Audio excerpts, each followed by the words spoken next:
तो question number 1 है, इनमें से कौन सी घटनाएं प्रकाश के अपवर्तन के कारण होती हैं? प्रकाश के अपवर्तन के कारण होती हैं, इनमें से कौन कौन सी घटनाएं हैं? जल के अंदर पड़ी हुई मछली वास्तविक गहराई से कुछ ऊपर उठी हुई दिखाई पड़ती है। तारे टिमटिमाते हुए दिखाई देते हैं। पानी से भरे किसी बर्तन की तली में पड़ा हुआ सिक्का ऊपर उठा हुआ दिखाई पड़ता है। सूर्योदय के पहले और सूर्यास्त के बाद भी सूर्य दिखाई पड़ता है। क्यों होता है ऐसा? 4 ऑप्शन है यहाँ पर, बताइए कौन कौन सा है? प्रकाश के अपवर्तन के कारण। देखिए ये सभी के सभी, ये चारों के चारों प्रकाश के अपवर्तन के कारण ही होते हैं। तो इसका आंसर हो जाएगा ऑप्शन नंबर डी, 1, 2, 3 और 4। जल के अंदर पड़ी हुई मछली अपनी वास्तविक गहराई से कुछ ऊपर उठी हुई दिखाई पड़ती है। तारे टिमटिमाते हुए दिखाई पड़ते हैं। और पानी से भरे किसी बर्तन की तली में पड़ा हुआ सिक्का ऊपर उठा हुआ दिखाई पड़ता है। सूर्योदय के पहले और सूर्यास्त के बाद भी सूर्य दिखाई पड़ता है। ऐसा होता है, ये सब के सब क्या है? इल्यूज़न है, मतलब दृष्टि भ्रम है। ऐसा दिखाई पड़ता है लेकिन ऐसा होता नहीं है। ऐसा दिखाई पड़ता है, ऐसा वास्तव में होता नहीं है। ये इल्यूज़न है, दृष्टि भ्रम है। और ये दृष्टि भ्रम सारे के सारे किसके द्वारा होते हैं? प्रकाश के अपवर्तन के कारण। तो इसका आंसर हो जाएगा ऑप्शन नंबर डी, 1, 2, 3 और 4। क्वेश्चन नंबर 2 है, इनमें से कौन सी घटनाएं प्रकाश के आंतरिक परावर्तन के कारण होती हैं? वो था प्रकाश का अपवर्तन, यह है प्रकाश का आंतरिक परावर्तन, मतलब टोटल इंटरनल रिफ्लेक्शन। बताइए। जल में पड़ी परखनली का चमकना, रेगिस्तान में मृग मरीचिका का बनना, हीरे का चमकना, कांच में आई दरार का चमकना। देखिए, जल में पड़ी परखनली का चमकना, रेगिस्तान में मृग मरीचिका का बनना, हीरे का चमकना, कांच में आई दरार का चमकना, ये सभी के सभी प्रकाश के पूर्ण आंतरिक परावर्तन या प्रकाश के आंतरिक परावर्तन या टोटल इंटरनल रिफ्लेक्शन के कारण होते हैं। इसका आंसर हो जाएगा 1, 2, 3, 4। इसके अलावा अगर ऑप्टिक फाइबर आता है तो वो भी टोटल इंटरनल रिफ्लेक्शन के सिद्धांत पर ही कार्य करता है। क्वेश्चन नंबर 3 है, समतल दर्पण से परावर्तित जो प्रतिबिंब है वो कैसा होगा? मान लीजिए आपका किसी प्लेन मिरर से प्रतिबिंब परावर्तित होता है, तो पहली बात तो वो काल्पनिक बनेगा, करेक्ट है। और वस्तु के बराबर बनेगा, ये भी करेक्ट है। और उल्टा बनेगा, इन्वर्टेड बनेगा। तो सभी के सभी कथन सत्य हैं। इसका आंसर हो जाएगा डी, उपरोक्त सभी। आँख, कान, नाक और दांत के डॉक्टर के द्वारा उपयोग में लाया जाने वाला दर्पण है, कौन सा मिरर है? देखिए लेंस तो है नहीं, सबसे पहले इसमें लेंस है उसको काटिएगा। समतल दर्पण भी नहीं है, यह है अवतल दर्पण। अवतल दर्पण है, डेंटिस्ट जो यूज़ करता है वो अवतल दर्पण का यूज़ करता है। अगर भूल जाओ तो इसकी ट्रिक ये है, देखिए डॉक्टर के पास जाते हो तो मुंह खोलते हो तो फिर डॉक्टर बोलता है मुंह खोलिए, तो आप बोलते हो ना आ, तो आ से कर लीजिए अवतल। अब ऊ तो करोगे नहीं, वहाँ आ करोगे ना मुंह खोलने के लिए, आ तो अवतल पकड़िए उसका, आ का अवतल। तो वही डॉक्टर के पास, वही नाक के डॉक्टर के पास, कान के, आँख के डॉक्टर के पास, तो ये सभी आँख, नाक, दांत, तो अवतल दर्पण का इसमें प्रयोग करता है डॉक्टर। क्वेश्चन नंबर 5 है, प्रकाश के परावर्तन में क्या क्या होता है? प्रकाश के परावर्तन में आपतित किरण आपतन बिंदु पर अभिलंब व परावर्तित किरण एक ही तल में होते हैं, सॉरी फॉर दिस, पल नहीं है, तल में होते हैं, करेक्ट है। और आपतन कोण परावर्तन कोण के बराबर होता है, ये भी करेक्ट है। आकाश का नीला रंग प्रकाश के परावर्तन के कारण होता है, ये गलत है। आकाश का नीला रंग प्रकाश के परावर्तन के कारण थोड़ी होता है, वो तो प्रकाश के प्रकीर्णन के कारण होता है, वो मतलब स्कैटरिंग ऑफ लाइट के कारण होता है। तो यहाँ डी गलत हो गया, तो फर्स्ट ए और बी करेक्ट है, तो इसका आंसर हो जाएगा सी, क्योंकि ए और बी दोनों। छठा प्रश्न है, प्रकाशिक तंतु मतलब ऑप्टिकल फाइबर के लाभ हैं, क्या क्या लाभ हैं ऑप्टिकल फाइबर के?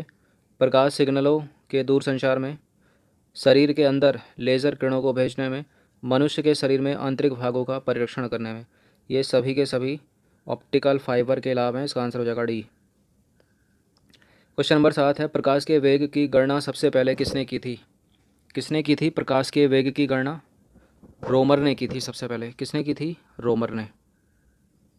क्वेश्चन नंबर 8 है, बर्फ़ में नमक मिलाने से गलनांक, बर्फ़ में नमक मिलाने से गलनांक घटेगा या बढ़ेगा?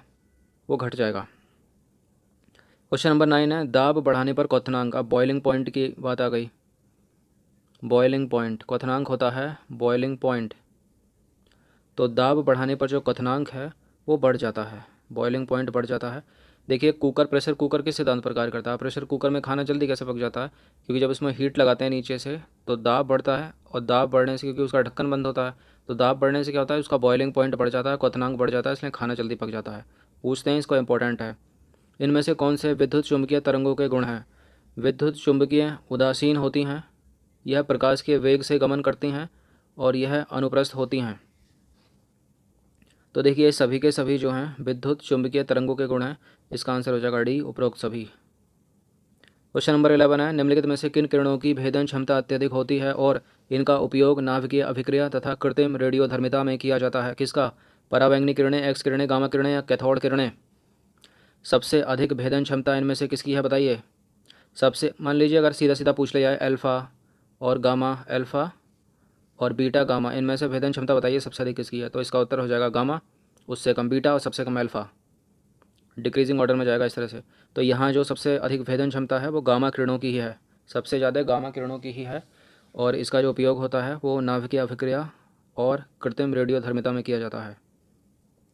12वां प्रश्न है, अवरक्त विकिरण के खोजकर्ता कौन थे? देखिए रोंटजन ने तो एक्स किरणों की खोज की है, रोंटजन ने एक्स किरणों की खोज की है, और रेडियो वेव, रेडियो तरंगे जो हैं मार्कोनी ने बनाया है। न्यूटन ने, सभी को पता होगा क्या किया है, first law of motion, second law of motion, third law of motion. Herschel, यहाँ सही उत्तर हो जाएगा हर्शेल। हर्शेल ने अवरक्त विकिरण की खोज की, तो अवरक्त विकिरण के खोजकर्ता कौन है? हर्शेल। क्वेश्चन नंबर 13 है, यदि केशिकत्व की परिघटना नहीं होती तो क्या होता? केशिकत्व की परिघटना नहीं होती तो क्या होता? लालटेन या लैंप की बत्ती में तेल ऊपर नहीं चढ़ पाता। स्याही शोकपत्र मतलब ब्लॉटिंग पेपर कार्य कैसे करता? हमारे चारों ओर पाए जाने वाले जो पेड़ पौधे हैं वो कैसे होते? तो सभी के सभी इसमें करेक्ट हो जाएंगे। केशिकत्व या जिसको बोलते हैं ना कैपिलरी एक्शन, उसमें क्या होता है, नीचे से पानी ऊपर की तरफ चढ़ता है। जैसे लालटेन में बत्ती डुबाते हैं ना मिट्टी के तेल में, तो मिट्टी का तेल वो गीली हो जाती है, फिर ऊपर चढ़ के क्या होता है, माचिस से जब उसमें आग जलाते हैं तो वो जलता रहता है, नीचे से जो तेल है ऊपर आता रहता है, जब पूरा ख़त्म हो जाता है तो वो बत्ती लालटेन बुझ जाती है। अब पेड़ पौधे भी तो इसी तरह जाइलम फ्लोएम कार्य करता है, जड़ से वो पानी को खींचते हैं, फिर तने के द्वारा ऊपर सारी पत्तियों फूलों में जाता है और पेड़ बड़ा होकर विकसित होता है। तो यही बोल रहा है प्रश्न, यदि केशिकत्व की घटना के कारण ये सारी चीज़ें होती हैं, अगर नहीं होती तो इनमें से कुछ भी नहीं होता। क्वेश्चन नंबर 14 है, पानी पर मच्छरों के लार्वा जो है वो तैरते रहते हैं, परंतु पानी में मिट्टी का तेल छिड़क देने पर पृष्ठ तनाव पर क्या प्रभाव पड़ेगा जिससे लार्वा डूबकर मर जाए? तो कहने का मतलब ये है कि मिट्टी का तेल जब डाल दोगे पानी के ऊपर तो पृष्ठ तनाव पर क्या प्रभाव पड़ेगा? तो पृष्ठ तनाव कम हो जाता है क्या, बढ़ जाता है क्या, कोई प्रभाव नहीं पड़ता है क्या, लार्वा का जीवन काल बढ़ जाएगा क्या? देखिए ये तो निरर्थक है बिल्कुल कि लार्वा का जीवन काल बढ़ जाएगा, कुछ प्रभाव तो पड़ना चाहिए। इससे क्या होता है, देखिए पृष्ठ तनाव जो है ना वो घट जाता है, कम हो जाता है। मान लीजिए कूलर का यूज़, कूलर में जो पानी भरा रहता है ना, कई कई दिन 10-10 दिन का हो जाता है, तो उसमें क्या होता है, मच्छर पनपते रहते हैं। अगर आप उसका पीछे का ढक्कन खोलकर मिट्टी का तेल या पेट्रोल उसमें डाल दो तो क्या होगा, उसका जो पृष्ठ तनाव है पानी का वो कम हो जाएगा, और जो भी उस पर मच्छर का लार्वा इकट्ठा हुआ होगा वो डूब कर मर जाएगा नीचे, जिससे मच्छर पनपेंगे नहीं। तो इसका आंसर हो जाएगा ऑप्शन नंबर ए, कम हो जाता है पृष्ठ तनाव। 15वां प्रश्न है, सरल आवर्त गति करने वाला कण जब अपनी गति के अंत बिंदुओं से गुजरता है तो क्या होता है?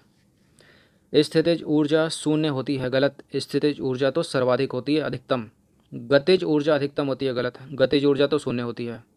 गतिज ऊर्जा शून्य होती है, स्थितिज ऊर्जा अधिकतम होती है। उस पर कार्य करने वाला प्रत्यानयन बल अधिकतम होता है, ना कि न्यूनतम, गलत है ये भी। उसका त्वरण अधिकतम होता है, ये करेक्ट है। क्वेश्चन नंबर 16 है, एक ही पदार्थ के अणुओं के मध्य लगने वाले आकर्षण बल को क्या कहते हैं? एक ही पदार्थ के अणुओं के मध्य लगने वाले आकर्षण बल को कहते हैं ससंजक बल, मतलब कोहेसिव फोर्स। और दो भिन्न पदार्थों के मध्य लगने वाले बल को क्या बोलते हैं? उसको बोलते हैं आसंजक बल, याद रखना। तो एक ही पदार्थ के अणुओं के मध्य लगने वाले आकर्षण बल को ससंजक बल, और दो भिन्न पदार्थ के अणुओं के मध्य लगने वाले आकर्षण बल को आसंजक बल। क्वेश्चन नंबर 17 है, निम्नलिखित में से कौन सा एक कथन सही नहीं है? पृथ्वी की सतह से ऊपर या नीचे जाने पर गुरुत्वाकर्षण बल का मान घटता है, करेक्ट। पृथ्वी के ध्रुवों पर मतलब पोल्स पर जो जी का मान होता है, गुरुत्वाकर्षण का मान होता है, वो अधिकतम होता है। देखिए ये भी करेक्ट है। विषुवत रेखा पर जी का मान जो होता है ना, गुरुत्वाकर्षण का मान न्यूनतम होता है, इक्वेटर पर होता है क्या, करेक्ट है ये भी। और पृथ्वी की घूर्णन गति बढ़ने पर जी का मान बढ़ता है, देखिए गलत है, इसमें उल्टा होता है। पृथ्वी की जो घूर्णन गति है अगर वो बढ़ेगी तो जी का मान घटेगा, और वो घटेगी तो जी का मान बढ़ेगा। क्वेश्चन नंबर 18 है, निम्नलिखित में से कौन सा एक कथन सही नहीं है? तो पढ़ते हैं इनको, एक गलत होगा इनमें से कोई। जब लिफ्ट ऊपर की ओर जाती है तो लिफ्ट में स्थित पिंड का भार बढ़ा हुआ प्रतीत होता है। आप लिफ्ट में बैठे होगे तो आपको पता होगा। देखिए करेक्ट है पहला, बिल्कुल ऐसा होता है, बढ़ा हुआ प्रतीत होता है। जब लिफ्ट एक समान वेग से ऊपर या नीचे गति करती है तो लिफ्ट में स्थित पिंड के भार में कोई परिवर्तन नहीं प्रतीत होता। ये भी करेक्ट है। यदि लिफ्ट नीचे उतरते समय लिफ्ट का त्वरण, ये त्वरण है, त्वरण गुरुत्व त्वरण से अधिक हो तो लिफ्ट में स्थित पिंड उसकी फर्श से उठकर उसकी छत से जा लगेगा। यदि लिफ्ट के नीचे उतरते समय, मान लीजिए लिफ्ट नीचे उतर रही है और जो लिफ्ट का त्वरण है वो गुरुत्व त्वरण से अधिक हो जाए तो जो लिफ्ट में स्थित पिंड है, मान लीजिए आप ही उसके अंदर हैं, आप ही वो पिंड है, तो आप जो है वो लिफ्ट की जो फर्श है उससे उठकर उसकी छत से लग जाओगे। करेक्ट है ये भी, तो यही गलत होगा। यदि नीचे उतरते समय लिफ्ट की डोरी टूट जाए तो वह मुक्त अवस्था में आ जाएगी। अब जो उसके अंदर पिंड है वो भी मुक्त अवस्था में आ जाएगा, मतलब मुक्त पिंड की भांति कार्य करेगा ना। मान लो आप ही उसके अंदर हो तो फ्री हो गए, बिल्कुल शरीर नीचे जा रहा है। ऐसी स्थिति में लिफ्ट में स्थित पिंड का भार शून्य हो जाएगा बिल्कुल, और जिस कारण पिंड में कोई क्षति नहीं होगी। देखिए कोई क्षति नहीं, बहुत बुरी तरह गिरोगे उसमें, इस तरह जो चोट लगती है बहुत बुरी तरह लगती है। तो गलत है डी, यही गलत है यहाँ पर। क्वेश्चन नंबर 19 है, पृथ्वी के अति निकट चक्कर लगाने वाले उपग्रह का परिक्रमा काल होता है, कितना होता है बताइए जल्दी। 5 घंटे नहीं होता, 2 घंटे नहीं होता, 1 घंटे 30 मिनट नहीं होता, इसके लमसम बराबर ही होता है, 1 घंटा 24 मिनट एग्जैक्ट। पृथ्वी के जो अति निकट चक्कर लगाने वाला कोई भी उपग्रह है उसका जो परिक्रमा काल होता है 1 घंटा 24 मिनट। अंतिम प्रश्न की तरफ अग्रसर होते हैं। भू स्थायी उपग्रह जियो स्टेशनरी सैटेलाइट के संदर्भ में कौन सा एक कथन असत्य है। इनका परिक्रमण काल 24 घंटे होता है। यह उपग्रह पृथ्वी के लगभग 36,000 किलोमीटर की ऊंचाई पर रहकर पृथ्वी की परिक्रमा करते हैं, पृथ्वी तल से, और यह पूर्व से पश्चिम की ओर पृथ्वी की परिक्रमा करते हैं। इनमें से कोई नहीं, मतलब सारे के सारे करेक्ट हैं। देखिए गलत है क्योंकि इसमें एक गलत है, डी असत्य है क्योंकि इसमें एक गलत है। इनका परिक्रमण काल उतना ही होता है जितना पृथ्वी का होता है, जो एक घूर्णन काल में समय लेती है अपना, करेक्ट है। और ये पृथ्वी के तल से 36,000 किलोमीटर की ऊंचाई पर स्थापित कराए जाते हैं। इंपॉर्टेंट है, अलग अलग पूछा गया इन पे प्रश्न, यहाँ से भी अलग, यहाँ से भी अलग। और यह पूरब से पश्चिम की ओर पृथ्वी की परिक्रमा नहीं करते, गलत है। ये उसी दिशा में घूमते हैं जिस दिशा में पृथ्वी घूमती है, मतलब पश्चिम से पूरब की ओर, तो गलत हो जाएगा ऑप्शन नंबर सी। देखिए 20 प्रश्न थे ये जनरल साइंस के, फोकस था इसमें भौतिक विज्ञान पर। इसी तरह से हर दिन प्रैक्टिस करते रहिए। सिविल सर्विस स्टडी चैनल को सब्सक्राइब जरूर कर लेना, बेल आइकन को प्रेस रखना। लेटेस्ट वीडियो का नोटिफिकेशन पाने के लिए एक लाइक कर दिया कीजिए। अगर टेस्ट पसंद आता है तो। लेसन देखने के लिए धन्यवाद।